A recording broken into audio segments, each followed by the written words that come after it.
coming. We were hoping for a few more people, but hey, what the heck, we're going to have a good time anyway. My name is Ed Joyce, and I am the president of the Delaware Valley chapter of Americans United for Separation of Church and State. Welcome you here this evening. I'm going to do a few things here. I'm going to first talk a little bit about Americans United. I know there are some people here who are not members of our organization, so I'm going to give a little overview of what we do and some of the people involved. And then I'm going to introduce our artist for this evening, Laurent Levy. And then after that, after Laurent plays, I invite everyone back to the front of the building to enjoy some nice wines and cheeses and some other delights that Ellen has out for us. And then you're all invited back in, and Laurent is going to play some holiday favorites. And then after that, we're going to have some Christmas caroling. And Janice and Ellen will be... Oh, maybe not. Maybe we won't have any Christmas caroling. Americans United was Americans United for Separation of Church and State. Our home office is in Washington, D.C. Americans United was founded around 60 years ago, actually over 60 years ago, by a coalition of educators, religious leaders, and civic leaders for the sole purpose of guaranteeing each one of us our constitutional right to practice the religion of our choice or refrain from practicing as our conscience dictates. Americans United has over 80,000 members spread out over 44 states, and we are represented in 66 chapters throughout the country. So we are a very active group, and one may ask why so much attention is put to church-state issues.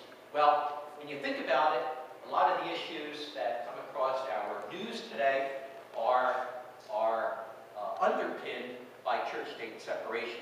For instance, marriage equality, reproductive rights, the controversy that you hear about evolution or creationism being in our schools, school vouchers, the school voucher program, all of those are church-state related issues. We are the only national group that devotes 100% of our time and energies to church-state separation issues. And it's important that Americans United is out there fighting to maintain our religious liberties, because believe me, there are many well-funded groups out there that would like nothing better than to change our present interpretation of what church-state separation means. I look at the long list of church-state cases handed down by the Supreme Court, and while I might not agree with all of them, most of them are right on, and they've been right on for the last 60 years or so. Mandatory religious exercises have been removed from public schools. Direct government aid to religion has been banned, and all religions, Christian and non-Christian alike, have been placed on equal footing, and we can thank the efforts of Americans United for Separation of Church and State for those successes. All you have to do is look at today's Republican lineup of candidates and know that we have a lot of work to do.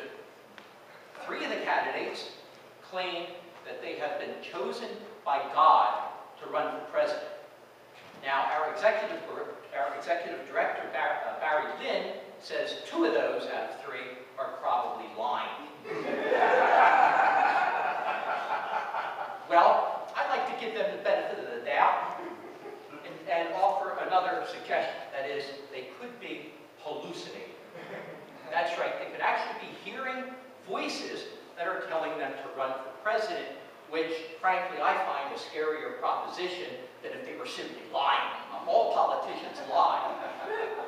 But to think that we have somebody that could potentially be our president and who is now running for president are hearing voices telling them to run for president is scary.